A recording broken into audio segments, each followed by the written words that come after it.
What do you think is the best era of rock? Oh, well, I'm going to go with the 70s.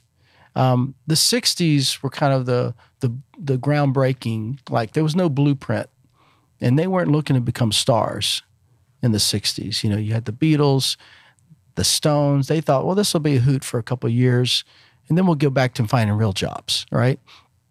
But they also, those English bands were influenced by American music that was coming through the ports of Liverpool, and they were hearing blues and early rock and roll, Chuck Berry and Elvis, and they took, I mean, that was exciting to them, and they were post World War II, so they had no future in their mind. They just thought this would be fun to do, but they wrote incredible songs because they were tenacious and worked their butts off, and I have to give it to the, you know, maybe the late 60s, early 70s, because the 70s to me was album-oriented rock. You had, you know, more of the Led Zeppelins and, you know, Aerosmith's best records to me are in the 70s, AC/DC, you know, the list is a long list of influential rock and roll that people nowadays, I feel like it's kind of duplicating it. It's like, yeah, it's kind of a watered-down version of something that was done before. What those guys were doing, nobody had done. Yeah, the Stones went to Muscle Shoals because of the R&B they heard coming out of there. Yeah, well, they were influenced by that, you know, and Brown Sugar was recorded there, and Wild Horses. Wild Horses. Yeah. Have you seen the video, the Gimme Shelter video? It says a segment of them. Oh, okay. Yeah, you know, the Gimme Shelter was the documentary about the Altamont concert. Is that right, Altamont?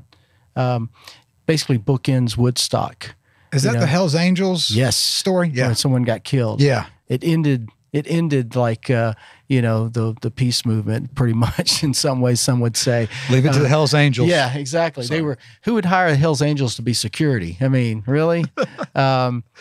Anyway, that's a great documentary about that. And there's a segment, you know, along the way of them. It shows them in Muscle Shoals going, and they're checking out of some Holiday Inn motel, and you know, it's pretty crazy. Have you seen the Muscle Shoals documentary? Yes, I have. That's great. Yeah, I always tell people, I think where we grew up, Birmingham, that corridor between Birmingham, Muscle Shoals, and Memphis, there's something in the water. Oh my God! It's the gospel, it's the blues. All of the above, you know, if you take Highway 78 from Birmingham, you got to go through Tupelo to get to Memphis. Right. And, you know, for a long time there, it was a 2-lane road, you know. Anyway, I think more blues-based music is the root of many great artists, and like the Rolling Stones and Aerosmith. Thanks for watching this clip of Country Drive. To see more in the future, please hit like and subscribe.